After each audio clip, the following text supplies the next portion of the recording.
Woo! Good evening, people. Happy Friday. Oh my goodness, y'all. I am really excited about this one, dude. I gotta tell you, I'm really excited. Backstage, I got somebody waiting for me who I've been following as of recent. And I dig his analysis on his personal analysis on the John O'Keefe Karen Reed case. And I see some of you guys out here have been hoping to see a little bit of a collaboration, for lack of a better term, between myself and this particular creator. And he goes by the name of J.F.K. Showoff. And honestly, we have not had a conversation before this. We planned this as far as DMs go. We planned on doing this, and I just spoke to him backstage for about 30 seconds. Seems like an amazing dude, and I'm really excited to have him here. So I'm going to go ahead and bring him on in just a second here. As soon as I get my shit together. All right. JFK, what's up, buddy? Hey, what's going on, my brother? Yeah, JFK. Thanks for doing this, man. Thank you, man. I appreciate it, man, for real. Right on. Can you hear me? No. Yeah, I can hear you good. Everybody, I think everybody can hear you as well. Yeah. So, everybody out there, throw your area codes up. Let me and Will know where you're rocking from, so we know where you're at. So we kind of get that's a great idea. Yeah, show us all.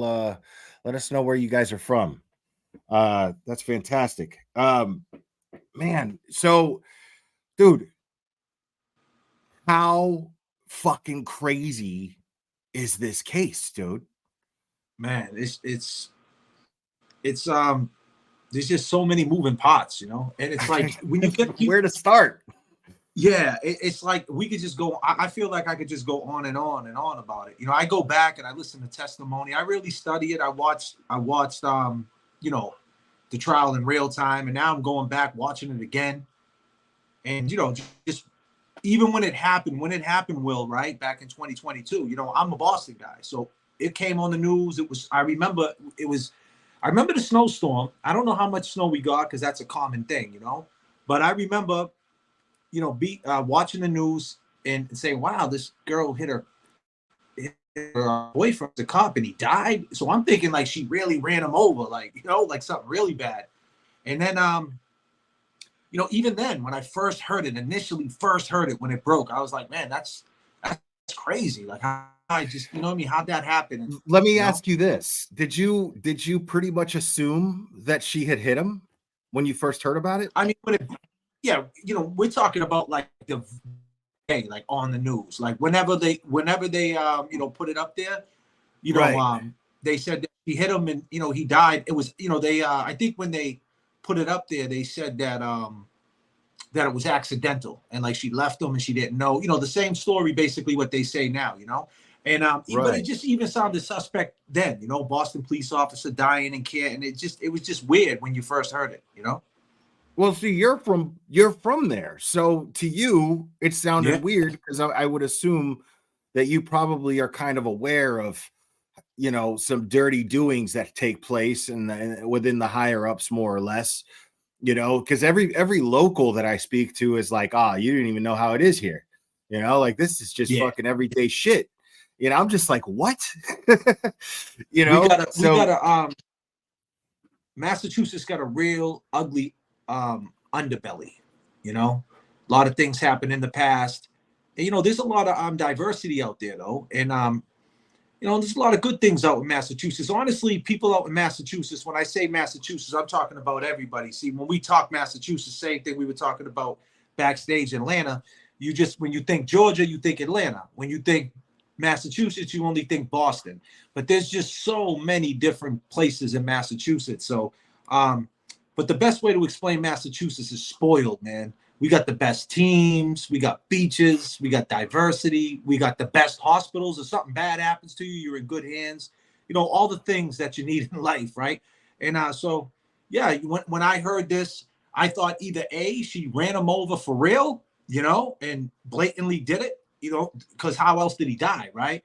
Or there Right. was some other stuff going on, Yeah, so I mean, because that's the first time I'm hearing someone who's local there speak, as far as discussing this case, because I know that people from Boston, specifically Boston, are really proud, like I've said myself, like I don't really follow sports, but Right. I base I I base who I root for on the team or on the fan base. It's the weirdest Right. thing in the world. I realize that that's strange, but I enjoy watching sports. I just don't give a shit about enough to follow who's who and who's doing great and who's not. But like if there's a social situation and there's a football game on, you know what I mean? If there's a baseball game, specifically a baseball game on, if I'm not rooting for the St. Louis Cardinals, I'm rooting for the Boston Red Sox. And that goes to when I Rightfully so. visited Boston. Right. That goes to when I Rightfully so. visited Boston as a kid, because there was just a little bit more energy. As much as I hate to talk shit about St. Louis, I'm not really talking shit about St. Louis because St. Louis baseball fans are great, Right. but I would go to St. Louis Cardinals games as a kid, and then I went on this little tour with my foster parents about up towards the northeastern part of the United States to just watch baseball games, and visit Cooperstown, the Hall of Fame and everything. And we got to see a game at Fenway Park, and the energy there was just fantastic. And it was just a regular, it wasn't a playoff game, it wasn't anything like that. And that is a really fond memory of mine. And so ever since then, I've always, rooted for the Boston Red Sox if they were playing, and they weren't, as long as they weren't playing my team, Absolutely. But St. Louis, and it was they had some good teams, man. yeah, back when They had some I good- was a kid. See, I stopped following baseball when the strike happened. That's how old I am. The Yeah, strike I'm right happened there with like back in like, it was like 91 or something like that. I can't remember exactly, 91. And Mm. it broke my heart. I was like, what?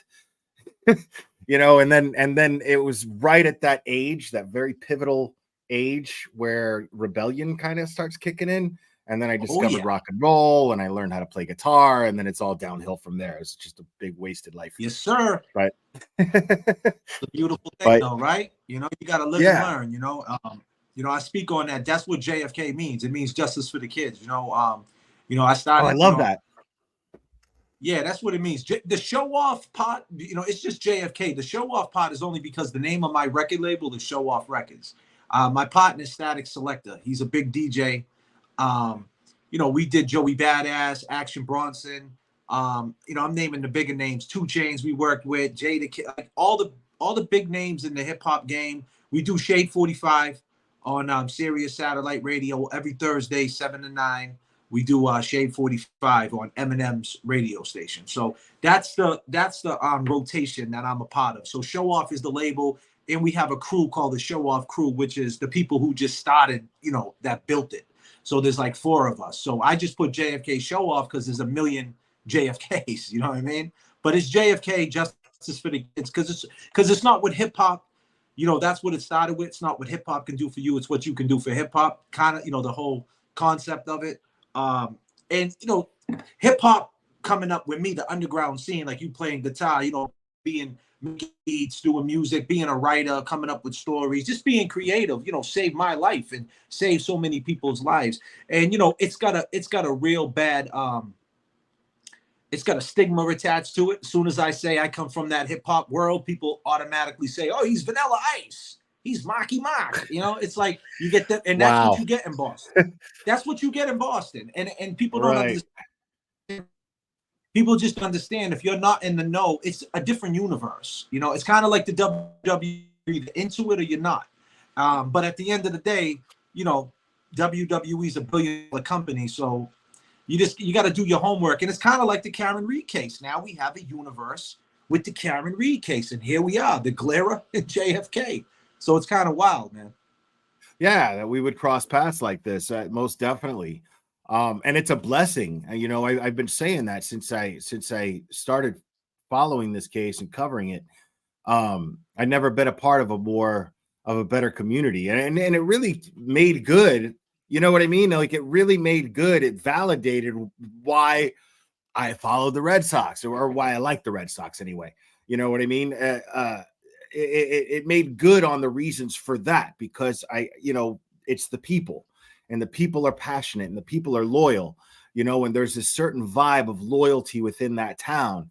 And when you apply that to so many people there that are local, who just are seeing and experiencing the same thing, which seems to be living under an umbrella of corruption, and now people are speaking up on it, and it's gaining traction, and it's getting all of this outside attention from everywhere, Because nobody believes that she hit him. It's like, even if there's a curve somewhere that, like, I'm looking for the curve, man.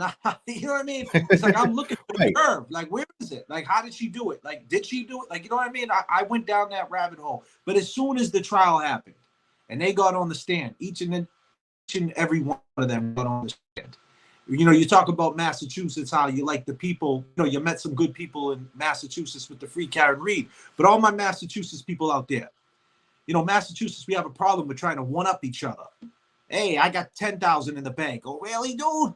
I got 15,000. You know Johnny? I know Bobby kid. Yeah.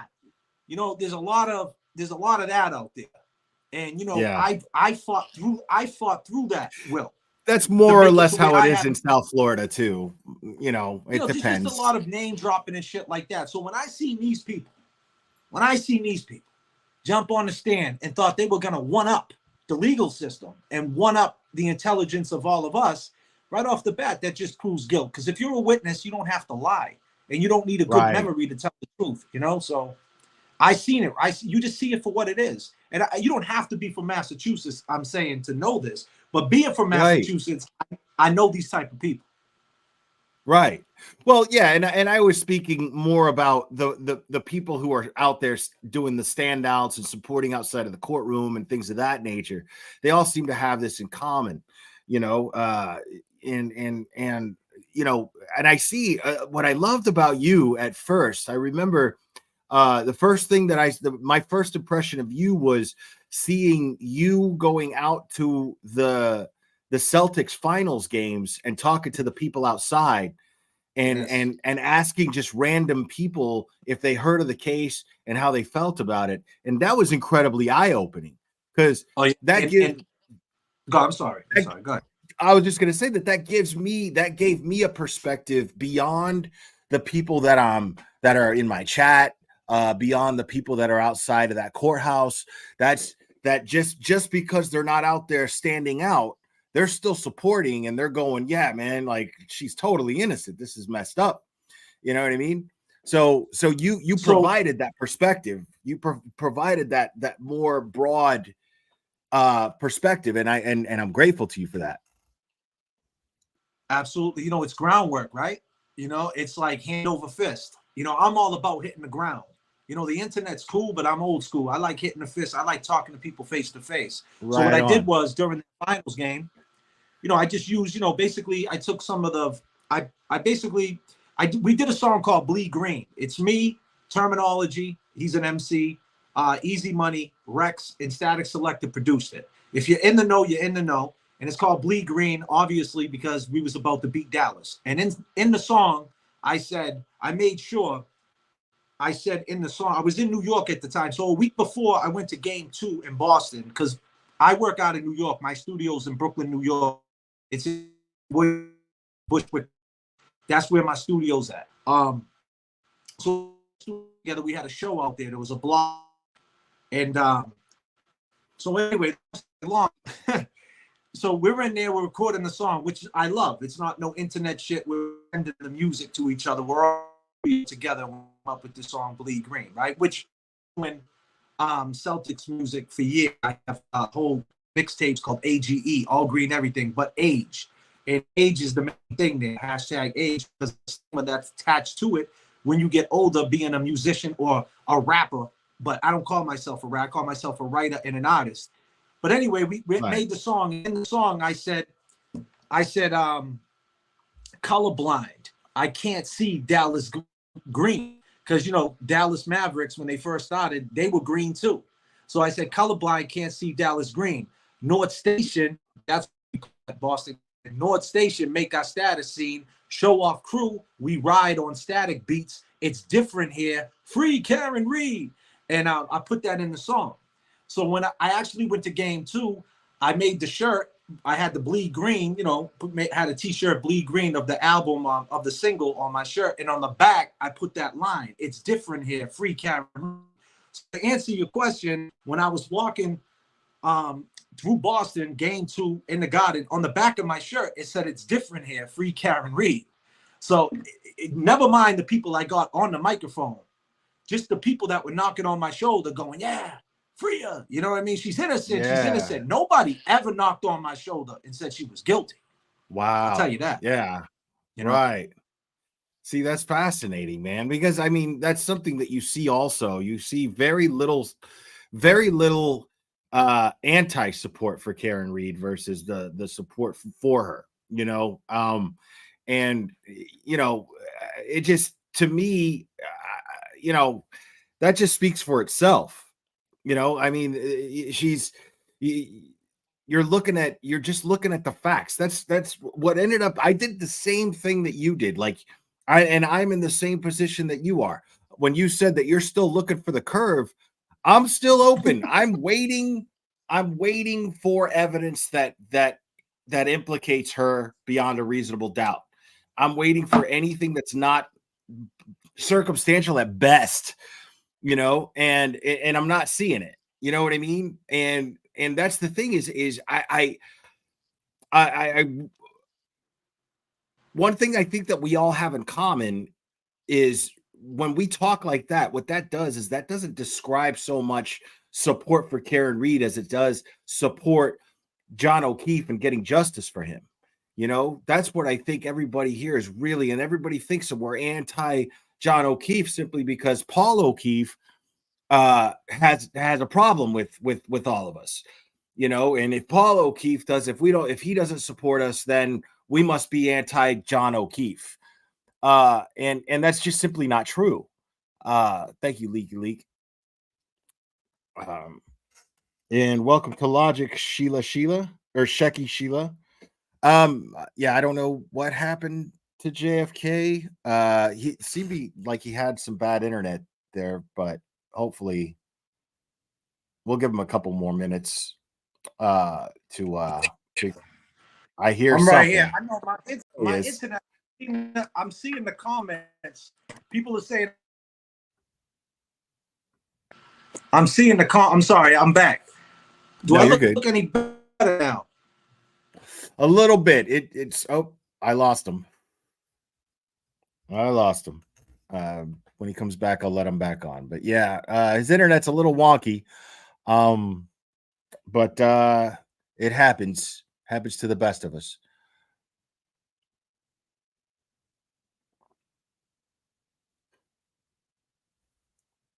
So I'm just gonna look at chat for a little bit till he there. Hold on.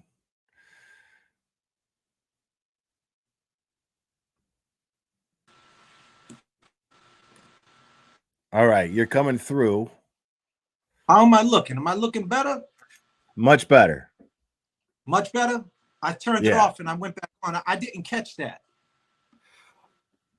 Oh, I forgot what I said. No, I'm sorry. No, I'm saying I was now. I don't look like I'm on an iPhone 4 anymore. I was seeing the chats. Yes, something. My internet. I got like 4 bars on the internet. I don't understand why my internet. But I'm looking on the screen. I'm looking on the screen right now on the laptop. It looks a little bit better now. Yeah, it seems. But better. It is what it is. I don't know what's going on. I'm sorry out there. My iPhone 4 is killing me. We're just gonna have to do the best we can. On the iPhone 4. Yeah, so and that's what I love about this. No, and I love this community because they understand. So we're just gonna have to do the best we can with what we've got. Yeah. And so yeah, and I was saying that I you know, people think that just because John O'Keefe doesn't support what we believe, that we're anti John O'Keefe and anti-justice for him, and that's simply just not true. We all have different opinions, and I don't have any ill will towards Paul O'Keefe himself. I wish that he would look at the evidence and interpret it in a rational fashion, but Right. he has his opinions, and it is what it is. But the bottom line is, just because a family member of a victim feels a certain way, that's not going to trump my interpretation of facts that I cannot ignore. You know what I mean? Right. I mean, that's the thing about Paul, right? It's like, it's easy. People don't understand, right? Karen Reed, when this happened initially, it was a lot easier for her just to say that, hey, maybe I did hit him and it happened. Like, think about the nightmare that was going on. Like, at that point, it's like, if she knows, like I said, my main theory of this, and it should be everybody's at this point, because we all seen the same thing. But it's Higgins, right? It's Higgins, it's Brian A. That they said it's a fight. A fight happened. 11:32. The dude sends a text message in the bar when Karen's in there with her boyfriend. He's looking for smoke. See, you and I agree on the theory. Like I understand Colin Albert had some motive, but based on the evidence, Higgins is the most likely one, in my opinion. He seems the most damnable, considering and exactly what you're talking about. The text messages are very, very telling. And the relationship, I mean, that gives him motive, the interest that he had in Karen Reed and so on and so forth. I believe Higgins is most definitely, as far as the evidence dictates, the most likely one to have lost his temper and been in a physical altercation. He did lose his temper. Right. But he did lose his temper in the waterfall. Waterfall, right? He sent the text. Listen, we talking about. See, that's the thing. Karen Reed, right?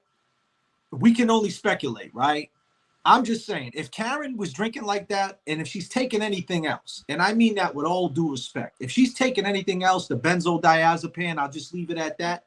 If she's taking anything like that, and she's drinking, she's gonna be blacking out. And that's it. So she ain't gonna remember anything. So at the end of the day, at 11:32, he sends the text. 11:47, right? They're play fighting. 11:55, right? They're sharing a kiss. And then 11:58, he throws up his hands. Chris A goes, chill out, man. And then you see John doing the heel toe. And dare I say, and I know this for a fact, I was the first one to say he's doing the heel toe, like he's jumping rope, like he's psyching himself up. It was fast, but you catch that. Yeah, so at the end of the day, you got to understand, what was that truck ride like going to the house? If that truck ride was, John O'Keefe, upset, saying, I'm going to go see what this dude want. They were acting funny in the bar. What's going on with this guy? I'm going to go see what they want. Then 12:20, out of nowhere, this dude Higgins texts him, are you coming here?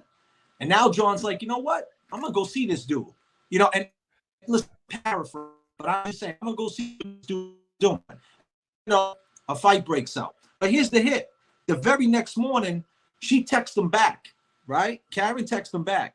And she didn't text him. She texted him January 23rd. They stopped talking, right? And then she ignored him the whole night at the bar. But Chris A, clean Chris A, the one that wants to be clean, we were going to make pizzas and cordial. Nah, they were cordial because you got to understand, when Karen and John O'Keefe walked in the bar, it was 10:55. They left at 12 o'clock. So they were only there for an hour. Already the shenanigans was going on. The energy was already messed up. So I doubt that Karen was like, hey, let's go make pizzas. If that was the case, like I said in my video, if that was mentioned, she could have said, yeah, let's go make pizzas, because she was looking at it as a way out. We go make pizzas. It's the nerdy thing to do. maybe Big Bad Brian A. and Higgins won't follow him there, and they're closer to O'Keefe's house, and it's a way to get out of this situation because she knows she's been texting Higgins. You know, she knows what she's been doing. I got nothing but respect for Karen, but she knows what she was doing. So like I said, the very next day, she texts him, John died. She didn't say John's dead. She didn't say, oh my God, John's dead. Or she knows Higgins eats out of her hand. She could have been like, if she did it, she could have been like, I did something bad. I need to talk to you on the phone. But she said John died as if she was saying, hey, man, you know, whatever you guys did, he didn't make it. She was sussing the situation out, as our boy Higgins would say. So when you line all that up, I mean, right there, it proves something to me that there was a fight and something happened, especially when Higgins didn't hit her back. Why didn't he text her back and say, what do you mean he died?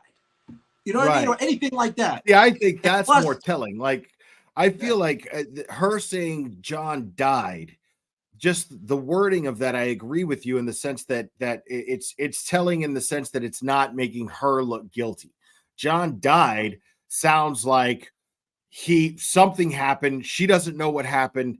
The last thing she heard was what news she got at the hospital, which is he's no longer with us. He didn't make it. He died. You know what I mean? Not John's dead, not John was killed, not John was murdered, not oh my God, I killed John, of course. Nothing of that nature. It was just John died. So that comes off to me like she just simply doesn't really know what happened. She's not aware. She was sussing the situation out, right? Maybe. I'm not sure if I agree with you that far that she was aware of what happened, or she thinks that Higgins did it. I don't know if she was thinking that far. My money's on she was still confused at that point. I think that she probably felt that way once more evidence became available to her by her defense team. Does that make sense? So I feel like once, no, absolutely. That's my opinion anyway. But I also think that I want to ask you though, what do you feel about Chris Albert? Do you think that Chris Albert may have lured John O'Keefe to the Waterfall Bar and Grill prior? What do you think that there was a plan to do something to him since the moment that he invited him to the Waterfall Bar and Grill when John went in there for a couple of slices or whatever? Earlier in the day. I think that how am I? Do I sound? Me and you sound all right inside the studio, right? I don't know what we're looking like on the inside. You're breaking up just a little bit, but nowhere near as bad as before. So just continue talking, and I can kind of ascertain what you're trying to say, even if a little part cuts out, if that makes sense. Okay. I'm sorry, people out there. I don't know what's going on with my internet, right? I don't know what's happening because in the studio, the StreamYard studio, we look absolutely fine. It's just going across the internet. It's looking crazy on YouTube. I'm looking at it now.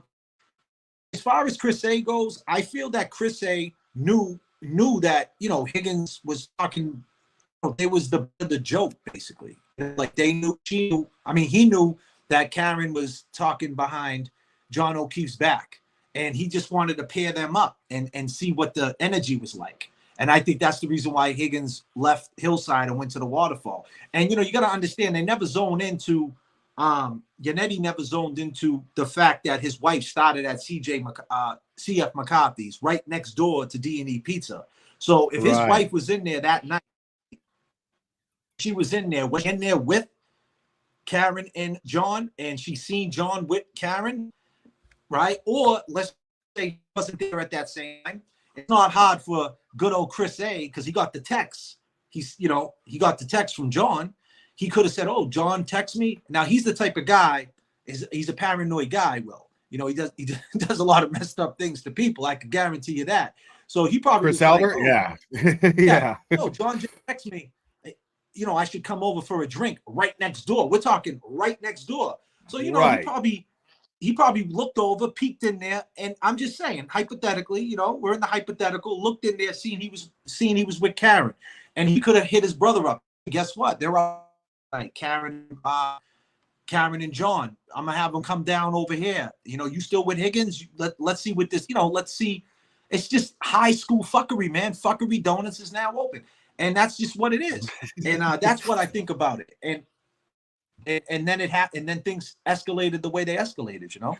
Well, there's also the text from Chris A to John O'Keefe saying, yo, if you don't come over here, we're gonna fuck up your lawn. You know what I mean? Like, so, you know, this is while they're already at the waterfall.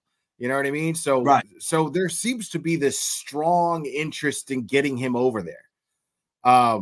That's why I question whether or not Chris Albert had something to do with if there was a premeditated type of situation. Now, I don't think that they wanted to kill him right away. I don't think that anybody intended for that to happen. But I wonder, I'm not sure. Again, I have no idea what happened in that house. So we're just speculating based on the little things that we know. Right. So I'm wondering if Chris, once he, I'm wondering if the idea was, okay, well, you know, John's a good guy, but Jesus Christ, he's really uptight. Let's teach him a lesson. Let's make him one of us. We'll rough him up a little bit, and then, you know, we'll have some drinks, and then we'll have a good time, and then we'll bond that way. You know what I mean? We'll kind of initiate him more or less, for lack of a better term, you know, because we want him to be part of this little clique. The way Chris Albert talked about him, that alludes that to me more or less. You know, Chris Albert talked about him like, yeah, I knew him from work. I knew everything that he was going through. I respected him for taking care of his siblings' kids, you know, and all of this. So I'm wondering if maybe they thought, hey, maybe, and again, I'm speculating like crazy. I'm wondering if maybe the intention, what if Brian Albert was into something dirty, Chris Albert was into something dirty, and they thought, hey, the guy's hurting for money. Let's earn his trust and respect, and maybe we'll get him in on whatever we're doing, see if he's cool, and then and see how he handles it, you know, see how he handles hanging with us. Again, I'm speculating, I don't know, but it all seems to me like there's a very strong possibility that there was a motive to somehow get him to meet up with them, considering all of the you know, ass grabbing that was taking place before he got there, when he got there, and, you know, and all of that stuff.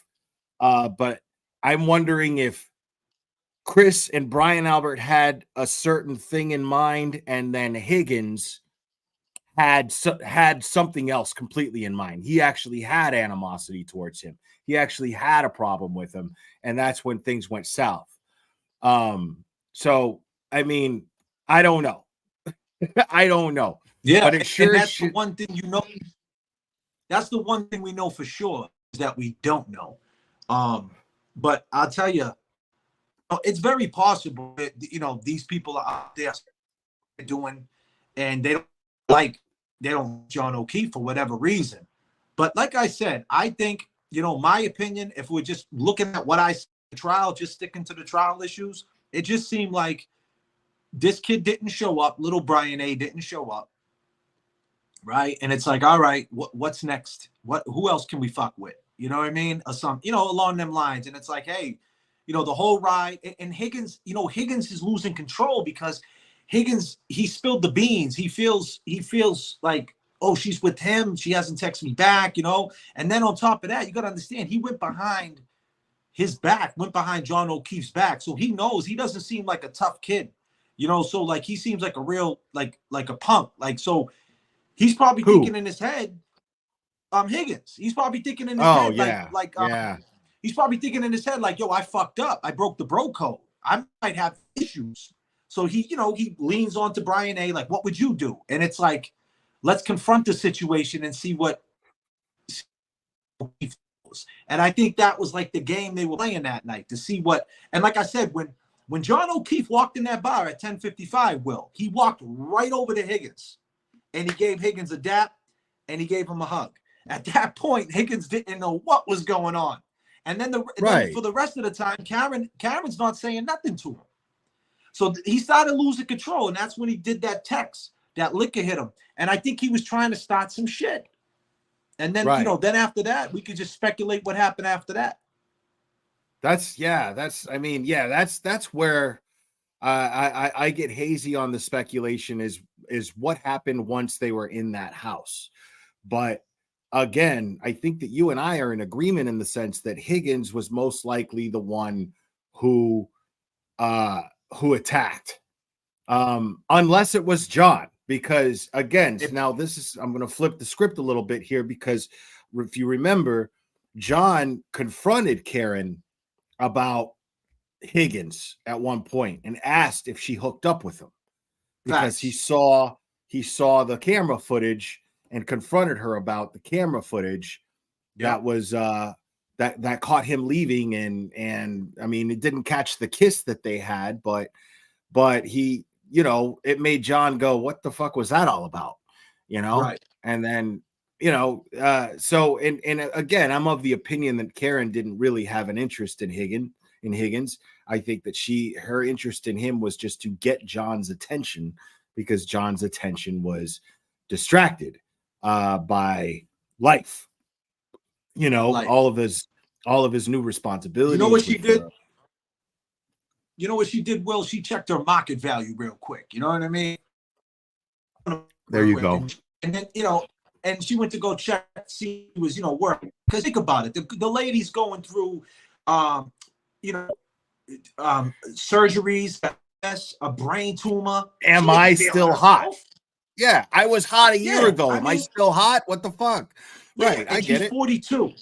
She's 42. Right. We all been there.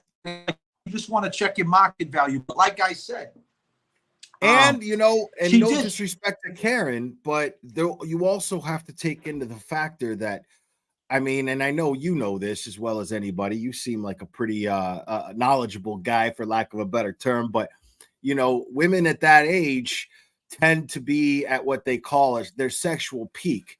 They want more attention. They you know what I'm saying?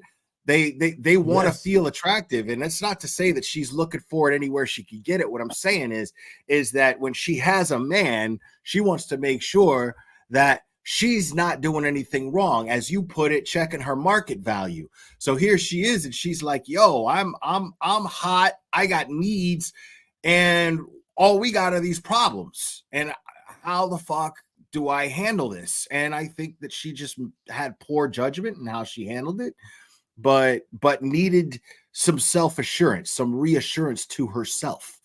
And Higgins, like I said, Higgins was that guy. You got to understand, Higgins spun the block, though. See, we keep forgetting Higgins spun the block.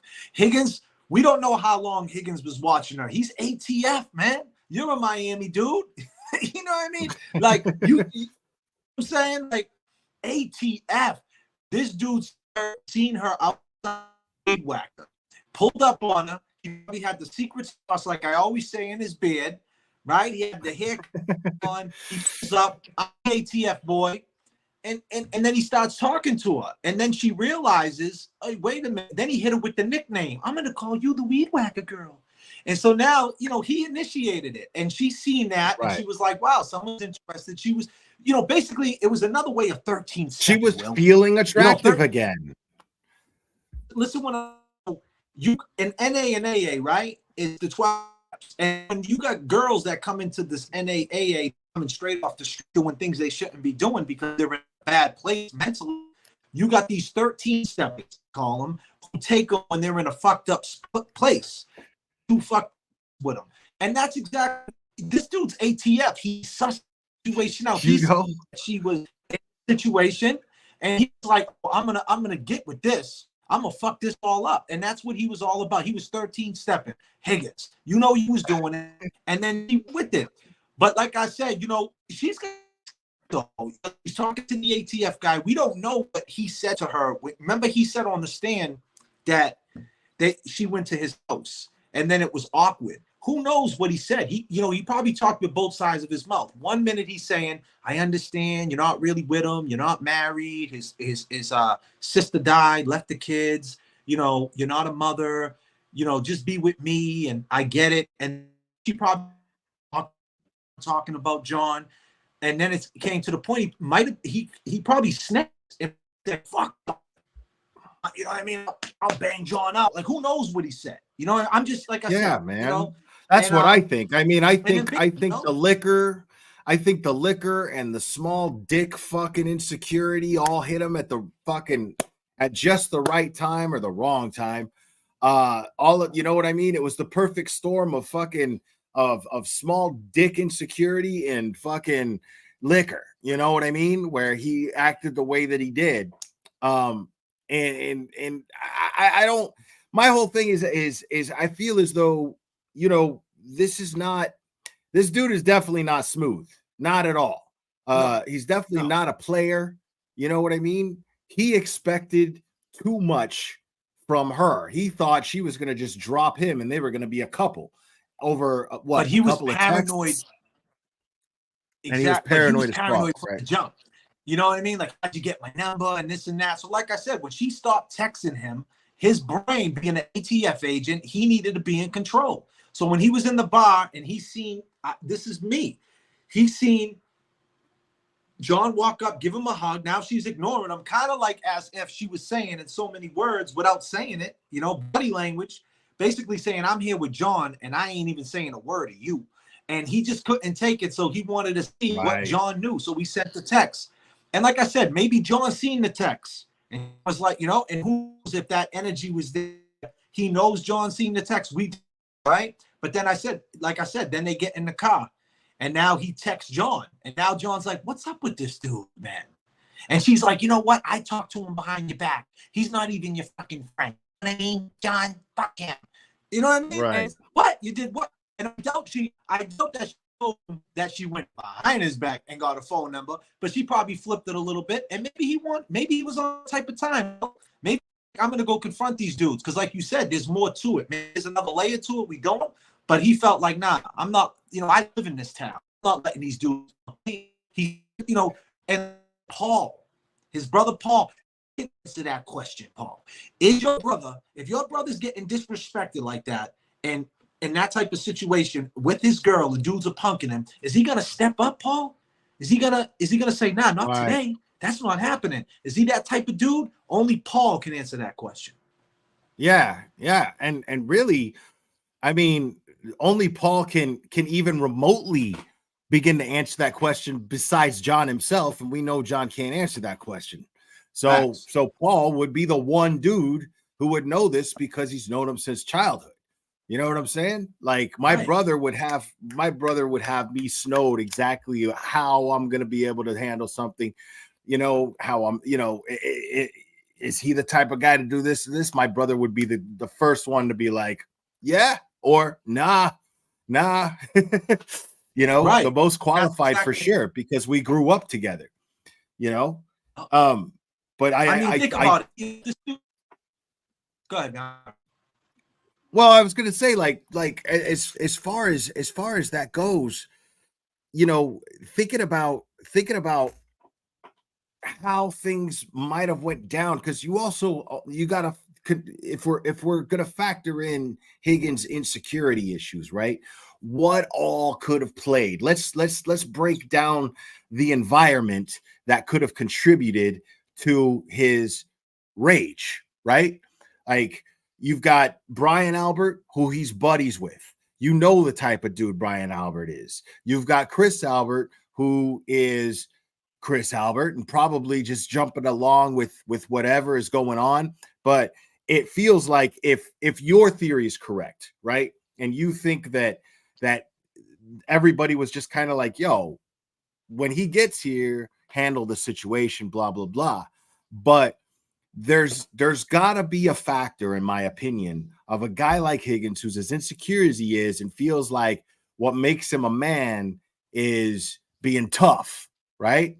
Now, obviously, if that's the case around a guy like Brian Albert, he's going to be afraid of how he handles that situation around someone like Brian Albert and around his brother Chris, and make sure he doesn't look like a punk. You know what I'm saying? Facts. So even that's a great point. And only a real punk is going to be worried about that. You know what I mean? Like, Like anybody who's not a punk isn't going to Because give a he shit. knows, Be like, hey, fuck you guys. Well, because he knows at the end of the day, everything you're saying is right on point, and you're absolutely right. But then again, he does know when he's talking to Chris and he's talking to Brian A about how the situation went down. I'm sure as much of the scumbag Brian A is, Chris, right? I'm sure when he told him that he was still talking to Karen behind John's back, going to his house at the Patriots game, I'm sure Brian A was like, damn, man, that's messed up. If you did that to me, we would have an issue. You know what I mean? So exactly. Like, it put him in a pickle, man, where he's like, damn, man, I got to handle this. You know what I mean? Yeah. And like you said, he's in front of his peers now. He's in front of his peers. He's in front of Big Bad Brian A. So he has to do something. And keep in mind, Big Bad Brian A is a super cop, right? Boston finest, the whole thing, right? And John O'Keefe's best friend Pat was on Boston's finest. So that, I find it real hard to believe that they didn't know each other, Big Bad Brian A and John O'Keefe, like that. Like they bumped heads.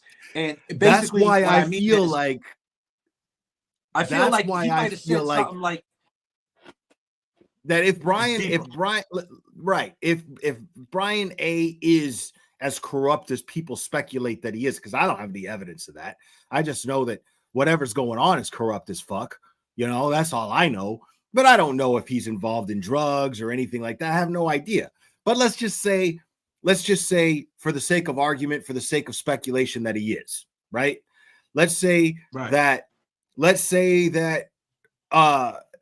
his best John O'Keefe's best friend, Pat, who was on Boston Finest with Brian Albert, maybe there's a connection there.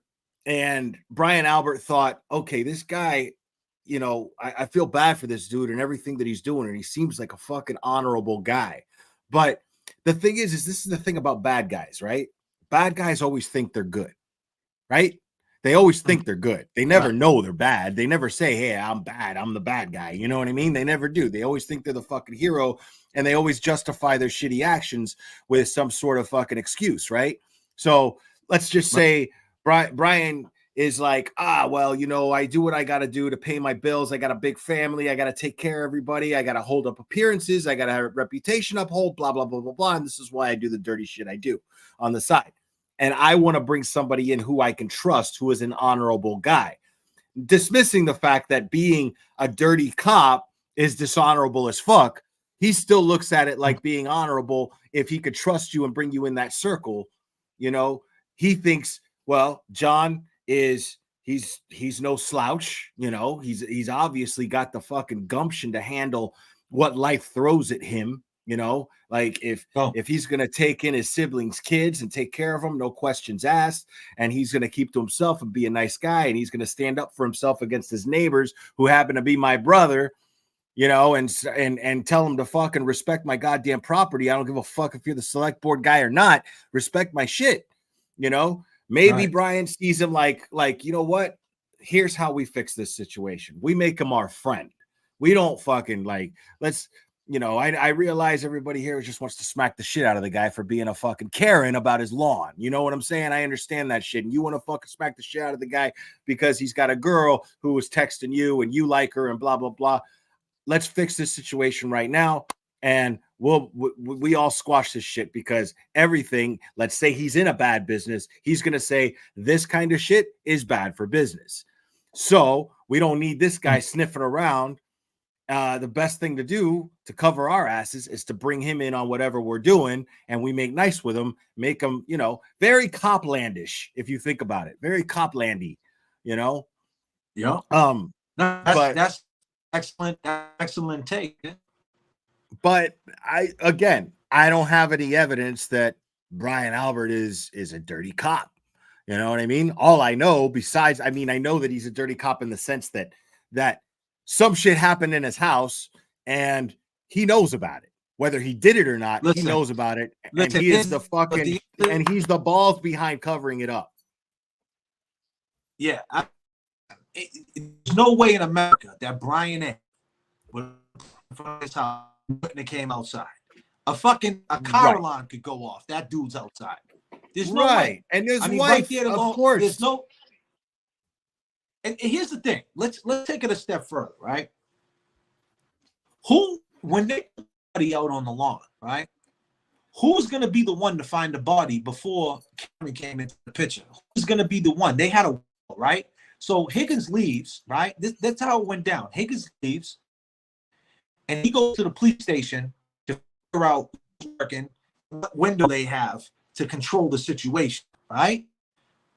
Because if the body gets found at a later time, like hypothetically, right? It could be anybody, any other cop, a statey or something like that, that's going to go right in the house, do the job the right way. But if it's at this little window, we can control these idiots, and we can clean up the house. So what were they doing, Will? They would do time. So the shit goes down, say, like 2-1 and it's done, right? He's laid downstairs, there's blood everywhere. What are they doing? You know what I mean? Right. Like that's something to talk about. Like, what is going on at that point? At that point, who's gonna discover him? We're gonna put him outside. Who's gonna be the one that's gonna discover him? You know what I mean? Is it gonna be you? You're gonna pull up with the donuts. You're gonna discover him. Like, who's discovering the body? And that's why it makes sense that here comes Karen, right in that window. Here she comes, talking about, I don't remember shit. Bam! That's who's gonna discover him. You know what I mean? Exactly. And yeah. That's strongly my so, theory right there, JFK. Most definitely that's in line with my theory, which is she said, she made those statements in front of Jen McCabe. Did I hit him? Did I hit him? Jen McCabe, being the fucking manipulative shitbag she is, tells everybody, hey, listen, she's not even, she thinks she hit him. I mean, who's to say she didn't? You know what I'm saying? So, right. so That's who found the body. we get her, and then Brian Albert starts to quarterback the whole thing and goes, you know what? This is what we do. We make her think that she hit him, and then what happens is that we collect enough evidence to convince her, or we put enough evidence there to convince her, not a jury, because they didn't plan that far. They wanted to convince her that she hit him so that she would plead guilty, and then boom, boom, boom, nice and clean, guilty plea, there's no trial, and the person who is responsible for John O'Keefe's death is already answered for, and everybody gets to move on with their lives. Nobody's asking any questions. But the problem is that they didn't count on her to start to get a little bit of her memory back, and they sure as shit didn't count on her to get the defense team that she got that went, wait a second, let's do a little investigating here. Let's hire an investigator and start finding out what really happened here. Because you even pointed out that people are trying to say she admitted to doing it. And at first, you know, she admitted to doing this, and that was their defense, is that it was an accident. But you had pointed out, I think it was your last video or the one before that, where you showed Yannetti sitting on the stand, and or not on the stand, excuse me, on the courthouse steps, and you're like, you pointed out, he never said that she actually hit him. There was no admission of hitting him, you know.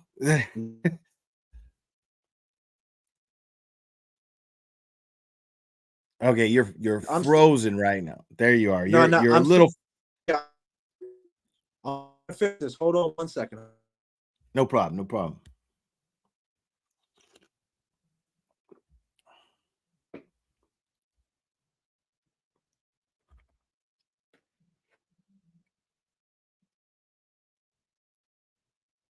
Oh yeah, Higgins is totally a fake tough guy. Higgins is totally a fake tough guy. There he is. All right. How am I doing now? Am I doing all right? Oh no. Yeah, it's still a little wonky. That's all. I don't know if it's your spot or it's still bad. I mean, I think that's there's really not a whole lot you could do about your Wi-Fi signal unless there's a way for you to plug directly into your router. I think that's as best as we're gonna get. I'm so surprised that this is happening. Let me see.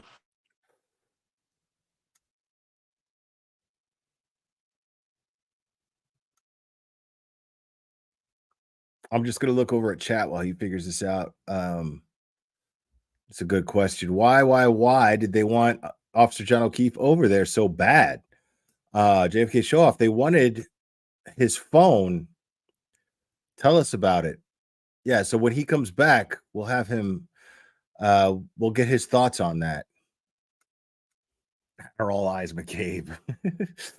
You win handle of the day.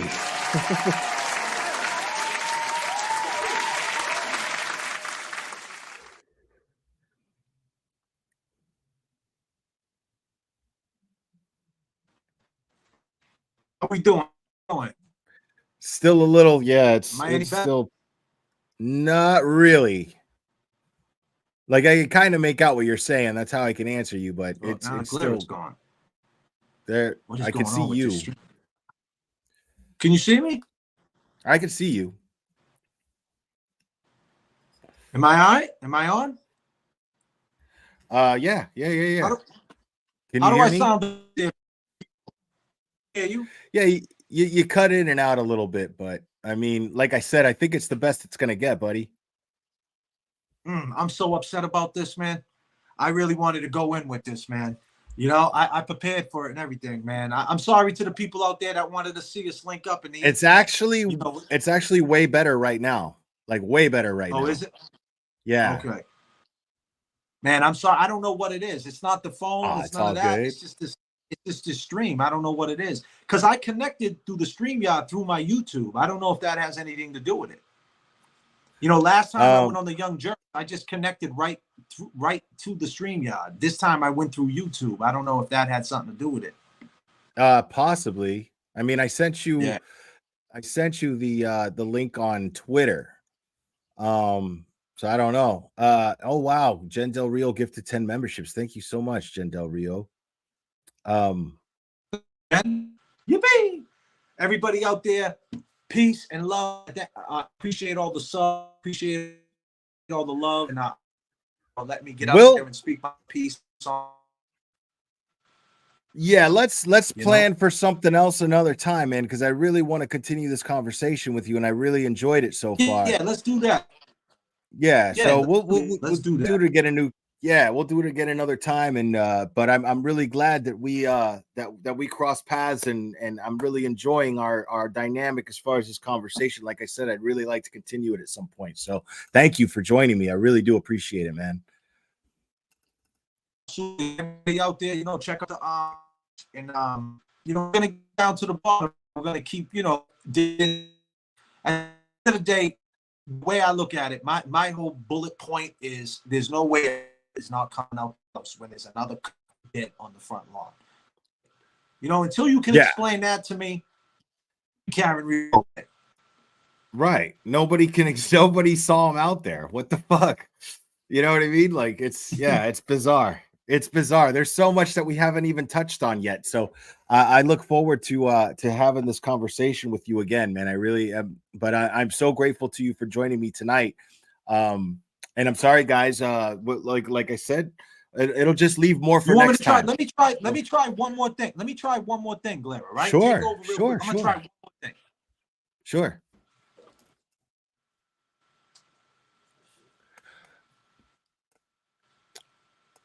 What's up, Mike? Young Jerks is in the house. Yeah, exactly. There's no way to tell. It happens.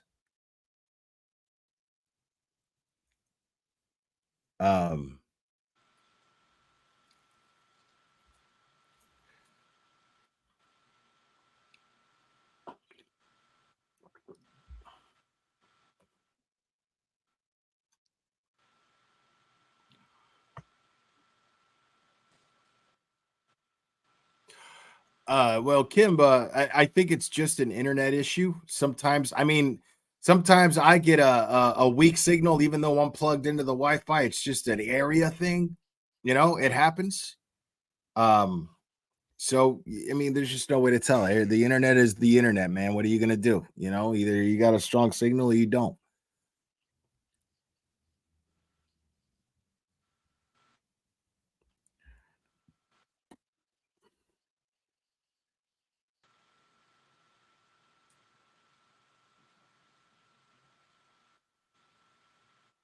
Yeah, it might just need a router reboot as well. Yeah, good point. And K Lala, I totally agree with you. Uh, this community is the best.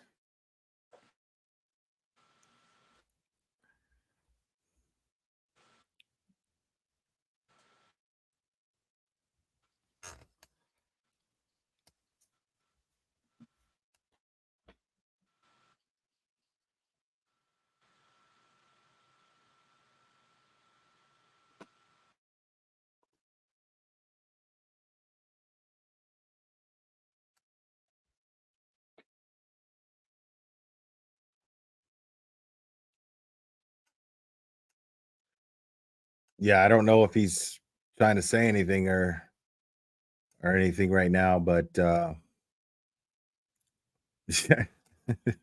I always suspect that shit. Not really, but I always my mind goes there always just for a second.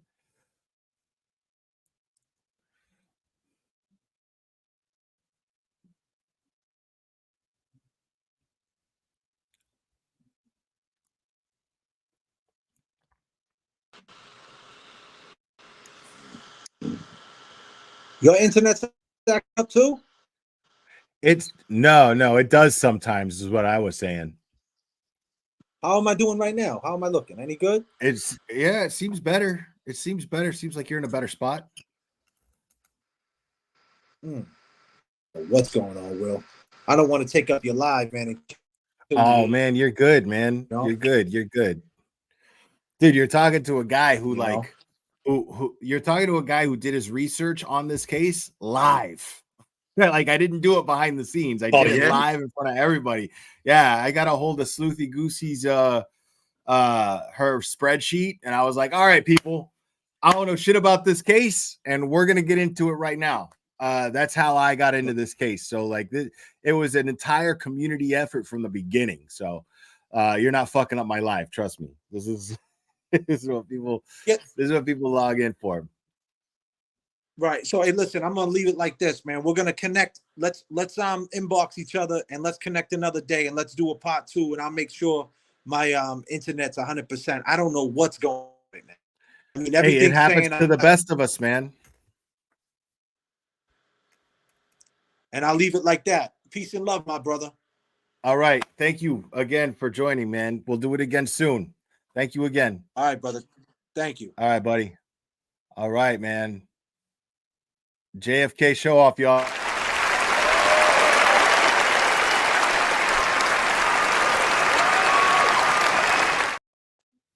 All right, y'all. So, I guess yeah, we'll keep this a short one. This is probably the shortest live stream I've done in a long time. Um, and that's all right. I still very much enjoyed my conversation with him. And like I said, all it does is leave us wanting more. It left me wanting more conversation with him. So I'm just looking forward to next time. I'm not in the least bit disappointed, other than the fact that we didn't get to continue it right now. But like I said, it gives us something to look forward to for next time. So I'm very, very grateful to him for joining us. So Howie Carr, what are you talking about, Howie Carr? What is Howie Carr doing something? Um Yeah, no, this dude is the real deal, man. Like he's been putting out video after video and he's been really instrumental in informing people. He gets a lot of views on his video and he puts a lot of effort into his videos, and he's very, very articulate as far as his speculations go. He's very respectful, and he's just he seems like a really good-hearted dude, man. And I definitely look forward to having further conversations with this gentleman for sure. So yeah, man. Yes, legit as fuck. Most definitely. I pride myself in having a pretty good, keen radar for things like this. And I think that this dude is just a good-hearted man. So and I look forward to speaking to him some more in the near future. And we'll plan something soon. I promise you guys, you will get a part 2 of this. So guys, I am gonna go ahead and wrap this up and call it a night. Man, yeah, and honestly, in a sense, I'm a little relieved, man, because like I had to rush to get back here from the gym, and I didn't even get to shower after the gym. So and it was leg day. So it's just like, oh man, I'm looking forward to a hot shower and chilling out and watching a movie. So maybe it's just in the cards for this to happen another time. And I think that's just the universe telling us that that's what it is. And again, I find blessings in everything. And I think that the blessing here is that we are going to get to do this another time and get into more depth conversation about this. So, guys, I am going to wrap this up. You guys are absolutely fantastic, and I appreciate all of you guys joining. You guys are absolutely amazing. Seriously, thank you guys for all the support. Please make sure to like and subscribe, and make sure to subscribe to JFK Showoff. Make sure to subscribe to him if you're not already. He's got great insight. And like I said, I think he's just a good-hearted dude, man. And I look forward to speaking to him again and picking his brain some more. So, guys, you're fantastic. I love you guys very much, and we will do this again very soon, my friends.